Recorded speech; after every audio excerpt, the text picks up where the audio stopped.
We refer to carbohydrates, lipids, and proteins as primary metabolites because plants produce them in large quantities, and they have to produce them in order to carry out their day-to-day functions. But there's some additional metabolites that we refer to as secondary metabolites that are equally as important to plants in their day-to-day processes, but we refer to them as secondary because plants don't have to produce them in such large quantities. In other words, they get away with not making so much of them, but they are equally important in terms of what they allow plants to do.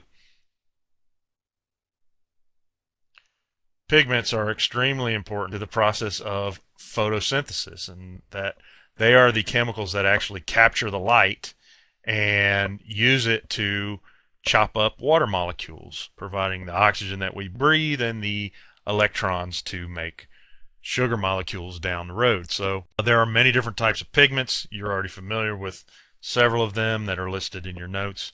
The chlorophylls, carotenoids, and xanthophylls are all parts of the photosystems found in chloroplasts. Anthocyanins are often found in leaves as well, and they happen to be more reddish and purple in color, and they're commonly associated with stress on plants. They often turn up when there are severe deficiencies of phosphorus, for example. That's one of the deficiency symptoms, is a reddish coloration, and that's from those anthocyanin pigments. They're also common after cold damage and drought damage and severe wilt and so on and so forth in a lot of plants. So that's an important group of secondary metabolites. We also have, in addition to amino acids and proteins, we have many non-protein nitrogen compounds.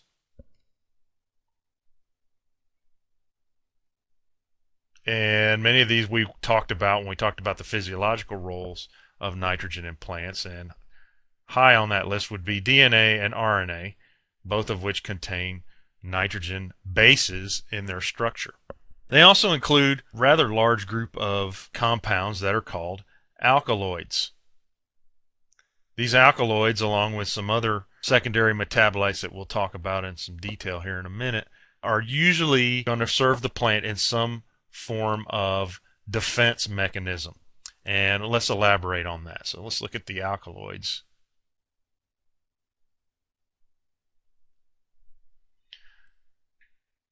If you look in the notes, we have several different compounds listed as being alkaloids. And first on the list is nicotine, and I think everybody is probably familiar with nicotine that is harvested in its usable form from tobacco plants. People ignite tobacco, burn it, and inhale and then exhale the fumes or the smoke, and it has an effect on the nervous system of people who use it. And the whole idea is plants don't produce nicotine for our benefit. We take an advantage of tobacco plants in that they produce so much nicotine, and many of us tend to like it for one reason or another, or find some sort of value in it.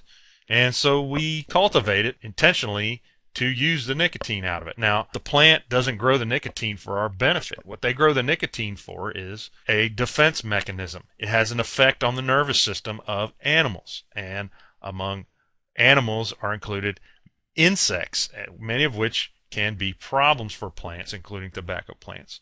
And so a dose of nicotine may only just mildly affect our nervous system.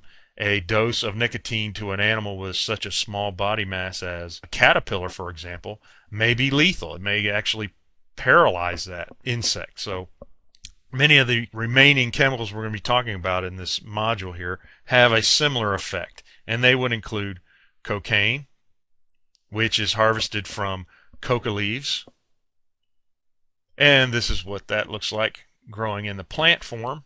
Many cultures in Central and South America have for many, many centuries chewed the leaves, and they have an effect on them. I guess it'd be a little similar probably to chewing tobacco or something along those lines. We're more familiar with it in terms of the cocaine that is produced by concentrating the active ingredients in it. And so if it's concentrated enough, it can be potentially quite harmful because of its strong effects on the nervous system. Another chemical on this list is codeine, and codeine is used in medicines as a painkiller and I believe also a fever reducer. And a close cousin to it is morphine. And both of these chemicals are harvested from plants called poppies. Codeine and morphine are referred to as opiates, and they are derived from what we would call opium poppies. And the opium poppy is grown particularly or infamously, we'd say, probably in Afghanistan. It's in the news a lot lately. And what they do is they slit the buds, the flower buds that are unopened, and a milky sap comes out, which they refine and go through a number of chemical breakdown processes or to concentrate it. And they make things like opium, and heroin is also derived from it. They have very strong effects on the nervous system of animals. And now synthetic forms such as codeine have been produced for medicinal uses, and along with morphine, which is also still used in medicine as very strong painkillers, particularly morphine. Additional alkaloids on our list would include caffeine, and caffeine is widely consumed in the United States and around the world in many cultures as a stimulant. Drink it for breakfast, it wakes you up. They put it in a lot of soft drinks as well, but it is also one of these alkaloids that's derived from plants. We've got, in addition to caffeine, one final alkaloid I want to talk about briefly, and that is quinine. And quinine is harvested from the bark of cinchona trees. And this is a cinchona tree, or cinchona, some people say, was pretty much the first known treatment for malarial fever. And it was highly harvested for that very reason. It's native to Central or South American rainforests. I believe now it's been spread throughout Asia because of its medicinal use to break the fever of malaria, which is common throughout the tropical world. That practice is very destructive in that they have to cut down the tree. If you strip the bark from a tree, that tree is dead. There are synthetic forms that are available now, and it's still consumed widely, even in regions that aren't plagued by malarial outbreaks. And we commonly know it as an ingredient in tonic water, which is used to make many different cocktails and mixed drinks. Next time you see a bottle of tonic water, look on there. It'll say, contains quinine. All right, so that covers many of the alkaloids. There are some additional groups of compounds that also have beneficial uses to the plants, produced in small quantities, although some species, like for example coca plants, produce, or opium poppies produce more of these chemicals than others, and so those are the ones that they zero in on when they find some particular use for those chemicals, because they are very efficient at producing them. So they take advantage of them and grow them as a crop. All right, moving on. Terpenoids are another class of chemicals that are found in many different species of plants. They get their name because they were first isolated from turpentine, which is commonly made from the sap of pine trees. And notes say, something about their chemical structure, 5 carbon units, and so on and so forth. We don't want to get too wrapped up in that. But they include substances such as camphors. Camphor is a common tree here in Florida. Camphor is used for many medicinal oils. And it has antibiotic properties, or in particular, it's used in disinfectants.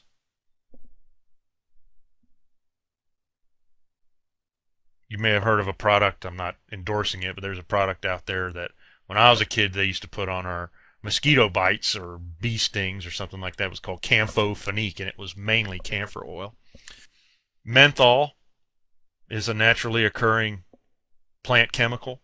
It's noted for its strong aroma. It's used as a flavoring agent in foods, in other products, and probably most infamously in menthol cigarettes. And then natural rubber, or latex, is another important terpenoid that has great economic importance to us nowadays, and it's harvested from trees in this manner. And if you look closely here, you can see there have been slits made on this tree's bark, and there is a milky sap that drains down the edge of the cut, runs down, and there's a little gutter, so to speak, nailed in the tree here, and there's a pot right here that's collecting that sap. That sap is boiled down. You can see the trees in the background have been extensively harvested, and it's boiled down to harvest the natural rubber that is found in the sap of these particular species of trees. This is a common practice in a lot of the tropical regions of the world. And in the case of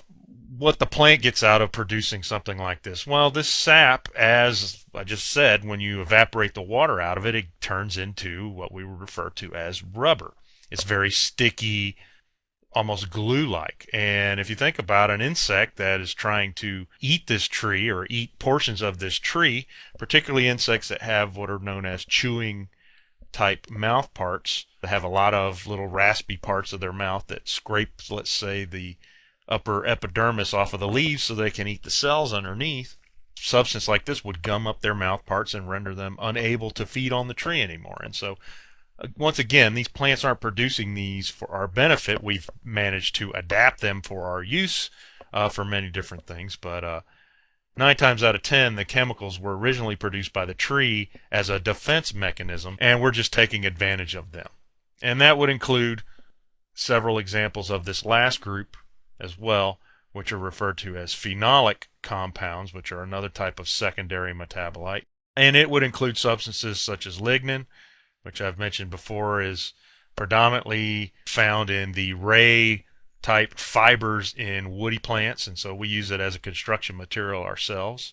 So woody tissues are high in this substance called lignin.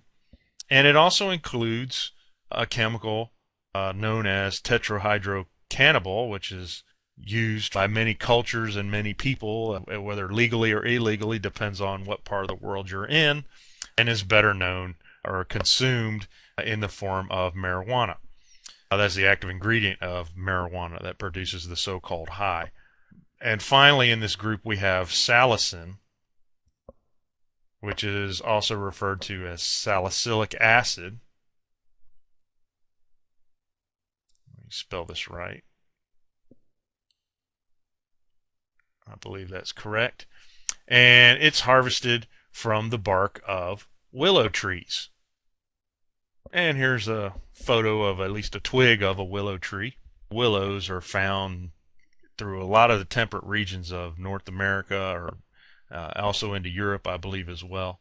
But basically, somewhere in the past, someone figured out, an indigenous people no doubt, that if you chewed the bark of these trees, or if you made a tea from the bark of these plants, that it would do things like cure headaches or reduce fevers. And we better know this chemical today, although we use it in synthetically produced forms, as aspirin. And aspirin is pretty valuable stuff to us, and we find it pretty handy. But originally, it came from, or was at least discovered by humans, in the bark of willow trees. Now, this is by no means an exhaustive list of secondary metabolites, but it's a pretty good long list, and I expect you to be able to list several, and by several I'd play it safe and learn 5 and describe to me their importance to plants. And as we can see from all these examples we've been talking about today, they're predominantly, as far as the plant is concerned, they serve some sort of protective role for the plant, although we have adapted many of them for medicinal or maybe other not so noble uses. And the final category here of secondary metabolites would include what are known as the plant hormones. And that's what we'll focus on in the next module. We'll zero in on the 5 most commonly seen plant hormones, which are called endogenous hormones, and what they do for the plant, or why the plants use them, how the plants use them, and what they accomplish for the plant.